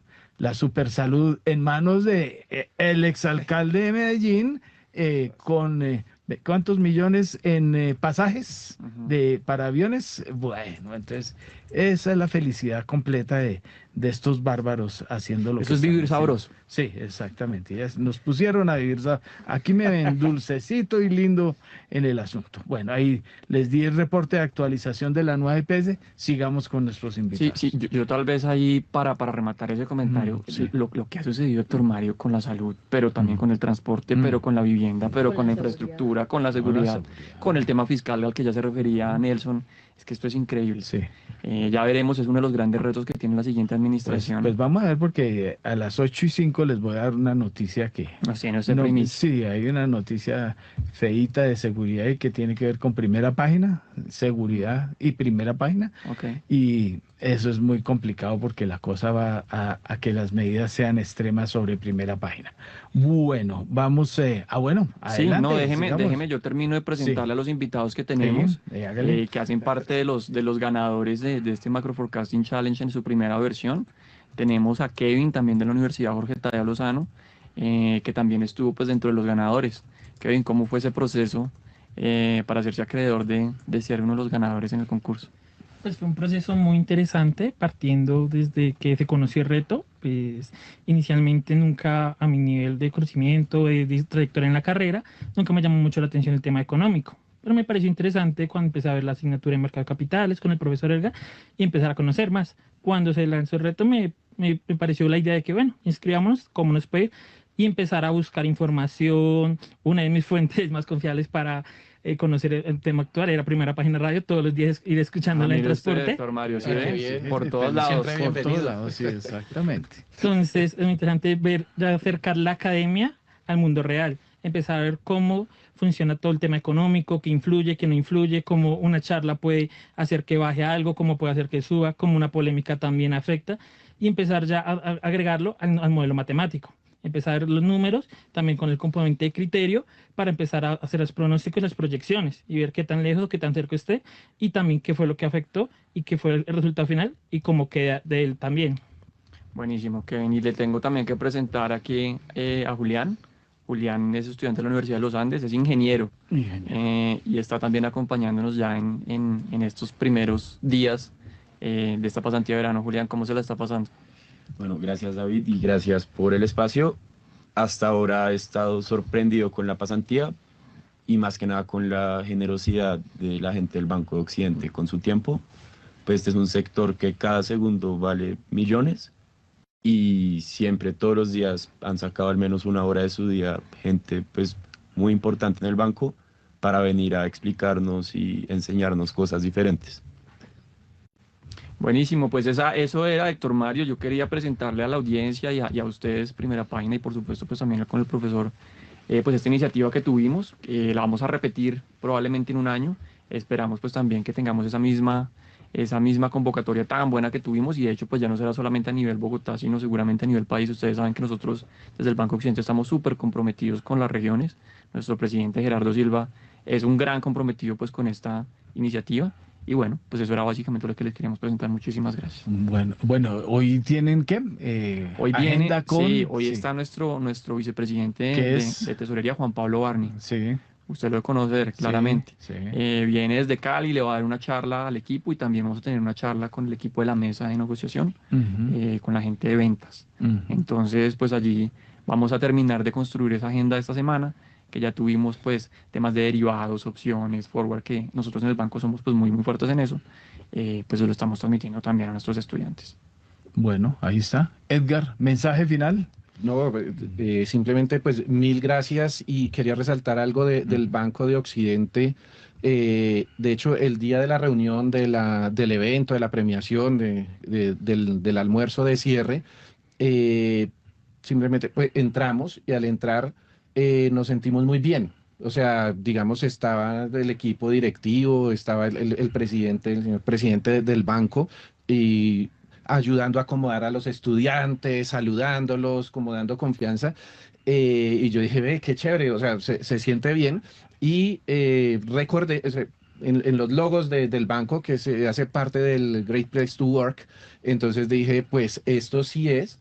Y lo interesante es que yo no había entrado al edificio del banco, no conocía las oficinas y dije, caramba, oiga, qué chévere esto, muy agradable el espacio. Y luego pues voy y miro el sello que se tiene y dije, bueno, sí, hay coherencia entre lo que se dice y lo que se hace. Entonces, eso muy bien.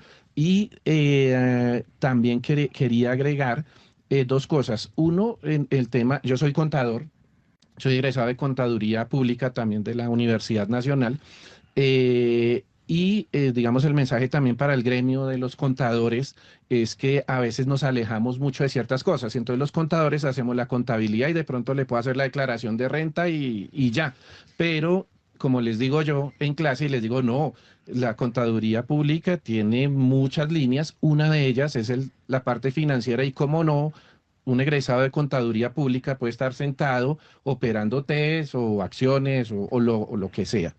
Y también agregar, como algo adicional, el ICED y Kevin también participaron, Global Seguros también hizo algo, un challenge, un desafío, ya más de desarrollo de producto, de algo de este estilo, y pues Kevin y Lisette también participaron y allá también ganaron un premio, y es ayudando a entender los productos financieros, a desarrollar, a dar ideas, y lo que queremos todos hacer un mercado de valores, un mercado de capitales cada vez más grande, más sólido, donde no lo vean tan lejano, sino que ustedes ya que están acá, dicen, caramba, esto es para todos, no es tan difícil, no es complejo, es sentarse a trabajar en vacaciones un ratico y hacemos la diferencia y nos va muy bien. Entonces, súper chévere. Muchas gracias al Banco de Occidente por todo y con seguridad que seguiremos ahí súper atentos participando. Solamente le robo un segundito, Héctor Mario, y es pegarme a ese comentario. Nosotros en el banco somos estamos completamente convencidos de la necesidad de tener un buen talento y un buen talento contento en la organización. Lo que mencionó el profesor Jiménez, nosotros ya llevamos varios años ganándonos el premio como el mejor lugar para trabajar en Colombia, en la categoría en la que competimos, y el mejor lugar para trabajar para las mujeres en el país. Cuando usted le pregunta a los empleados del Banco de Occidente si consideran que hay igualdad, más del 95% de los empleados dicen que sí hay igualdad. Realmente somos muy convencidos de esta filosofía desde nuestro presidente, y bueno, aquí también lo están experimentando nuestros pasantes de verano. Entonces, pues gracias por los comentarios del profesor Jiménez y a ustedes por el espacio para contar esta siempre bienvenidos por acá. Bueno, y es que hoy tenemos tres Edgar. Edgar Lionel Álvarez, Edgar Jiménez Méndez y Edgar Leighton. Así que vamos con él para conocer cómo se ha comportado el mercado accionario en las últimas horas aquí en Colombia. En Primera Página Radio, las acciones de Colombia. Así es, pues en la más reciente jornada bursátil local, el índice MSCI Colcap avanzó 0,81%, 2.312,96 unidades. Montos otra vez están pinchaditos, no están tan bonitos, aunque se movieron 125.900 millones de pesos. Con la acción de Ecopetrol se movilizaron 57.000 millones de pesos, preferencial CIO 20.000 millones de pesos, y de ahí para abajo menos de 5.000 millones de pesos con cada activo. Al alza, la acción de Ecopetrol que se recuperó 4,94%, 2.550 pesos, Éxito 4,51%, repuntó a 4.870, y Terpel sumó 3,93%, 18.500 pesos. En negativo, Mineros 2,61%, 14.920 pesos, con concreto 423 pesos, tras restar 1,63%, y Ban Bogotá 37.160 pesos, luego de recortar 1,38%. Mercado global colombiano, casi que las de siempre, Nu, Nike, y un activo que sigue o que hace referencia a otros del exterior que se llama IB01, todas con 2.000, 1.000, 1.800 millones de pesos en promedio. Son las 7:55 de la mañana. Vamos con Edgar Álvarez de Coasmedas, su comentario sobre lo que acaba de ver. Claro que sí, y saludos también a los estudiantes. Antes del comentario, pero está anclado, es cuando uno corre toda una carrera de economista, se enfrenta a veces a las cifras y a modelos econométricos, donde a veces en un modelo, el modelo es lo que uno cree, pero la reflexión es que la ciencia económica es una ciencia social del comportamiento y va una tarea. Cuando vean a los Nobeles y a la gente que ha hecho aportes y contribuciones más importantes, no está sustentado en el forecast, sino hacia el comportamiento humano y a cómo disminuir las brechas de pobreza y bienestar social. Y nosotros los economistas aún no hemos dado una respuesta frente a eso. Entonces, no todo es una mesa de dinero, y aunque es importante en el sistema financiero, es importante siempre lo humano, ¿no? Entonces, ahí digamos que les dejo esa reflexión, y ya que están ahí, pues bueno, desde la academia, fíjese que yo estoy viendo en la bolsa de valores algo muy importante, y bien lo mencionaba don Edgar Layton, y después de haber pasado la incertidumbre de estas elecciones, pues yo estoy viendo unas velas de las gráficas en el MSCI Colcap y en más de 10 acciones. Ahí hemos nombrado a Ecopetrol 494, muy bueno, que tuvo que ver un poco con el repunte del Brent debido a todo el efecto geopolítico y el refugio, la migración de refugios del oro y otros del Standard & Poor's hacia el Brent. Entonces, digamos que una correlación importante. También está Éxito, Terpel, que tiene unos valores muy interesantes de entrada, pero parece ser, y si uno mira todas las velas, estadísticas probabilísticas de fuerza en los precios o en el calce de los precios, ya se está viendo, todavía no estamos muy cerca de garantizar una confirmación de la tendencia alcista nuevamente en la bolsa de valores. E inclusive, si uno mira en la cola, las perdedoras, Mineros, menos 2,61, un poco que ver con lo que pasó de la caída del oro ayer. También con Concreto, Bogotá y Grupo Bolívar también tienen unos valores con un margen de seguridad inferior al 20%, y son unos valores de entrada muy importantes. Entonces, el mensaje rápido ahorita lo que está pasando es, falta un evento importante, que es la posesión del nuevo presidente que viene ahorita en agosto. Hay que confirmar tendencias, pero hay que reducir un poco el tema de la especulación y empezar ya a estudiar los resultados empresariales que comienzan a salir del primer trimestre, y también ahorita todo lo que es la ciencia en la bolsa de valores desde la inversión tiene mucho que ver con Quant y tiene que ver mucho con la colocación de agentes de inteligencia artificial que hacen las cosas mucho más rápidas y le permite a uno facilitar el trabajo. Entonces, pero ahí hay que poner un olfato hacia la innovación de las empresas y cuál es el valor que tienen esas empresas desde una ventaja competitiva. Y ahí se está colocando unas cosas muy importantes, y en el sector financiero, ya que por ahí está el Banco Occidente, va a haber un reto muy importante en el segundo semestre para todos, y es con la ORF, y tiene que ver con la capacidad que tengamos de hacer el Open Finance, finanzas abiertas, de una forma democratizada, y nosotros también estamos dando la pelea, porque ahora el mundo y el banco no es de ustedes. Básicamente ahora las finanzas son globales, y a través de la amplificación de los datos, los bancos van a tener mucho gap para poder ganar también esa ventaja competitiva. Mucho ojo con los bancos en la bolsa de valores. 8 en punto. Vamos a una breve pausa y ya regresamos.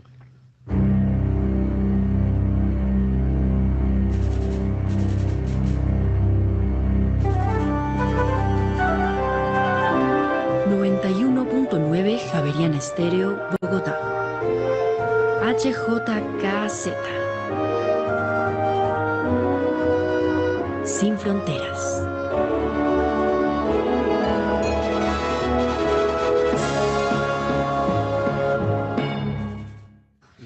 Y retomamos con Edgar Layton para que nos cuente y nos amplíe todas las noticias que tiene el paquete de bolsa, Edgar. Pues Standard Poor's National Ratings estima que la solvencia de Sura Vida en 2026 se mantendrá en torno a 1,6x veces por crecimiento a 2 dígitos en la emisión de primas totales y política de dividendos de su casa matriz. Entre tanto, la misma calificadora S&P proyecta que al cierre de 2026 las primas emitidas de las aseguradoras de Suramericana en Colombia crecerán entre 10 y 12% anual. Fitch, por su parte, proyecta que el flujo de caja operativo anual promedio de Sexia Colombia sería cercano a $1 billón de pesos. Entre tanto, Primax Colombia nombró a Paula Zapata Arias como primer suplente de representante legal. Y hoy, Banco de Bogotá colocará el segundo lote de la segunda emisión de bonos ordinarios, va por 200.000 millones de pesos, ampliable por 100.000 adicionales. Son una operación que puede ser sucesiva. Si la otra semana el mercado tiene buenas tasas, Banco de Bogotá puede abrir la posibilidad de hacer una nueva colocación. Lo ha hecho Da Vivienda, lo ha hecho Itaú, salen con un paquete grande y luego lo lanzan en tramos. Entonces, la semana pasada, Banco de Bogotá hizo su primera colocación del primer lote y en este momento, este jueves será la nueva operación por 300.000 millones de pesos. Entre tanto, Germán Cristancho asume el liderazgo de investigaciones económicas y mercados financieros en Davivienda. Toda la información en primerapagina.com.co. La Superintendencia Financiera autorizó la posesión de Edgar Gómez Quiñones en la Junta Directiva de BNP Paribas Colombia. BTG Pactual Colombia alcanzó 8 billones de pesos administrados en fondos de inversión colectiva, duplicando los 4 billones registrados en 2020. Bancolombia, por su parte, prevé una inflación del 6,4% al cierre del año y una tasa de interés que terminaría en 12,75%, tasa de interés del emisor. Citi, por su parte, proyecta un crecimiento de 2,5% y una inflación de 6,2% para Colombia en 2026. Citi también proyecta un crecimiento global de 2,5% y una inflación de 3,4% para 2026. Ojo, crecimiento global. Adicionalmente, les cuento que BTG Pactual Colombia también realizó un ajuste en sus proyecciones y prevé un crecimiento económico de 2,3% para 2026 y 1,6% para 2027 en Colombia. Son las 8:03 de la mañana. Gracias, Edgar. Y a propósito, les contamos el pronóstico de Primera Página para el comportamiento que tendría el dólar hoy en toda su jornada en Colombia. Esto por parte del asesor en el área cambiaria Mauricio Zúñiga, quien plantea que el rango estaría con una volatilidad estimada de 70 pesos, mínimo hoy esperado 3.300, máximo 3.370 pesos. Parte de lo que plantea Mauricio Zúñiga es que en Colombia el peso parece estar agotando ya su tendencia bajista y sigue respetando los rangos que se había mantenido últimamente de 3.320, 3.350, ajeno a lo que pasa tanto a nivel internacional como localmente. Es lo que plantea Mauricio Zúñiga. David, un comentario rápido precisamente sobre eso y es... ¿por qué se habla de rangos? Porque es que lo más difícil de pronosticar es el dólar, ¿no? Sí, acuérdese que usted que J. Uribe decía en algunas ocasiones, decía, oiga, hay gente... hay dos clases de tontos en el mundo, uno el que pronostica la tasa de cambio y otro el que le cree, ¿no? Pues eso él lo repetía con mucha frecuencia. Pero existe. Pero sí, o sea, yo creo que lo mejor aquí, Héctor Mario, es hablar de rangos, efectivamente, para uno no caer pues en la dificultad de decir exactamente un número a una fecha en específico. Nosotros particularmente desde el Banco de Occidente nos imaginamos que, tal cual como lo dice Mauricio, podría usted caer tal vez un poquito más, pero no mucho más. De repente el 3.300 podría ya ser un piso y podría subir un poco más hacia final de año. Vamos a depender, aquí estamos ya al son de lo global, cómo se comporta el dólar frente a las monedas en el mundo, porque pareciese que a nivel doméstico ya está más que comprada y pues jugada con el tema electoral y los posibles cambios que se vienen a partir del 7 de agosto. Bueno, oiga, venga, entonces 8:04, me adelanté un minuto en lo que les iba a contar. Entonces, aquí voy a leer, pues es que por la magnitud de lo que expresa este email, no voy a leerlo completo porque pues hay palabras que obviamente no se pueden dar en la red, pero es una amenaza tenaz. Y entonces dice, esto es para que le muestre a ese bobo que tiene como locutor. Se le nota que es un abelardista más, que sigan de irresponsables hablando. Que si toca enviar derechos de petición para tumbar esa porquería de emisora, se hace. Más bien enséñele a ese tonto de economía y empalme si deje de ser irresponsable y hable tanta. Bueno, pues ya han enviado, o sea, hay una campaña para... pero ustedes ya están curtidos en esto, no, o sea, pues ustedes que en yo este llevo, tema no. Yo llevo 45 años en esto, o sea, y ya estoy viejito en esto, entonces a mí que me asusten, no, a mí no, que me asusta cuando llego a la casa, pero el resto no más. Eso es, sí, allá lo asustan más. Sí, allá sí, con solo que me abran la puerta. Bueno, entonces, no, sin embargo, pues aquí muestra cómo está dividido el país, porque esto viene con un cuadro de los logros del actual gobierno, okay. O sea que ya se muestra más o menos cuál es la expectativa. Sin embargo, quiero contarles una historia rápida, y es que el día que se ganó el nuevo presidente las elecciones, le llegó a primera página una acción de tutela por los mismos que vienen hace 15 años tratando también de acabar con primera página. Llegó una acción ante que le correspondió al juzgado octavo laboral del circuito de Barranquilla, no, sin indirectas, y la acción de tutela pues busca especialmente algo que se negó. Acaba de salir la sentencia, les voy a leer la sentencia, y la sentencia dice, entre otras cosas, cuarto, negar las demás pretensiones de la demanda, en especial aquellas encaminadas a impedir o restringir futuras publicaciones periodísticas relacionadas con los accionantes, Cristian Daes y el hermano Yuyo Daes. Yuyo, ¿no? Yuyo, alias Yuyo, ¿no? Porque él tiene alias. O con la sociedad Tecnoglass, por cuanto las libertades de expresión, información y prensa gozan de especial protección constitucional y comprenden el derecho de los medios de comunicación a informar y opinar sobre asuntos de interés público, siempre que en el ejercicio de tales libertades se respeten los derechos fundamentales de terceros y los parámetros constitucionales desarrollados en la parte motiva de esta providencia. Ahí es donde les digo que viene la andanada, porque se notifica el día que gana el nuevo presidente. Hay que recordar que en 2017 el nuevo presidente demandó a primera página a nombre de los Daes.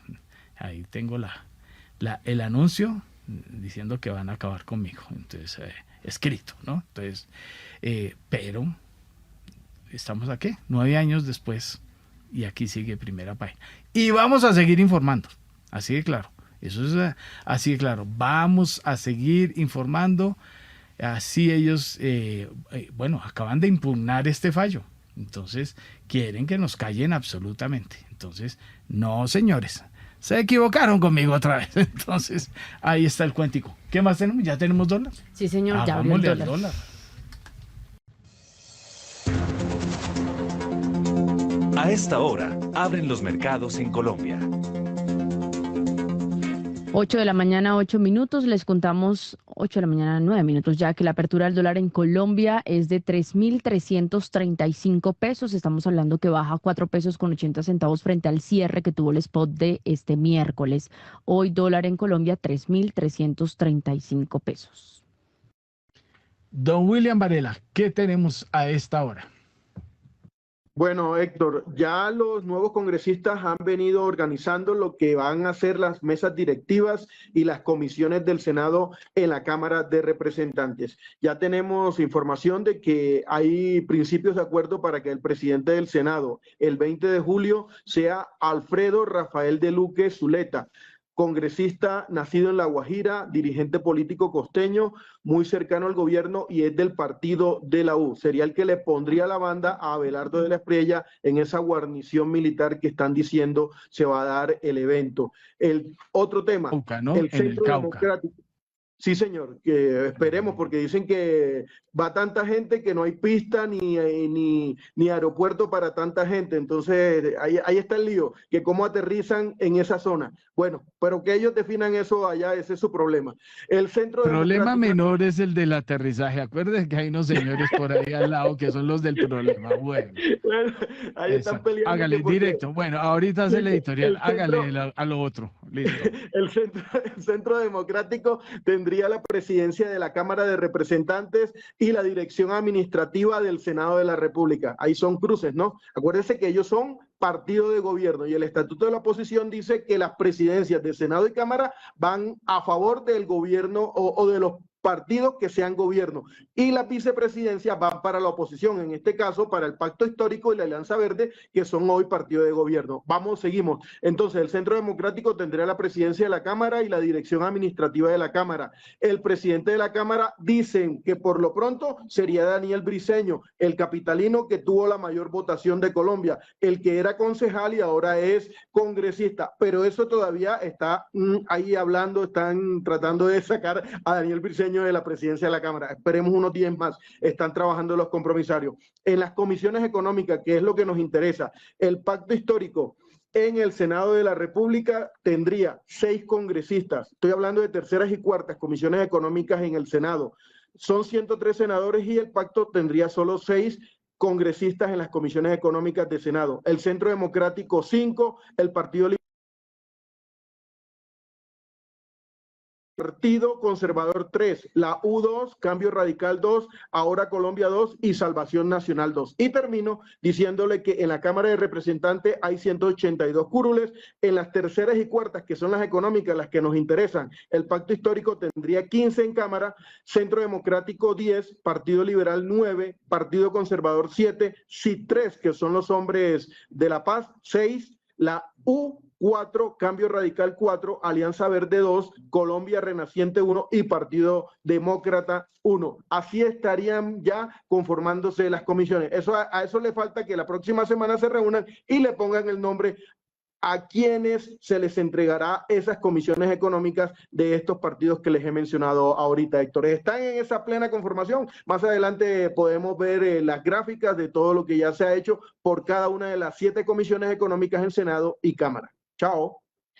Chao, don William. Muchas gracias allí por la información relacionada con el Congreso y agradecemos también a nuestros invitados durante esta jornada, Kevin García, Lisette Herrera, Santiago Reyes, Julián Pinto, a nuestros analistas que nos acompañaron, Edgar Álvarez, Nelson Vera, David Cubides y Edgar Jiménez, hoy bajo la dirección de Héctor Mario Rodríguez y la presentación de quien les habla, Kiara Severiche. Feliz jueves para todos. Nos escuchamos mañana nuevamente a las 6 de la mañana.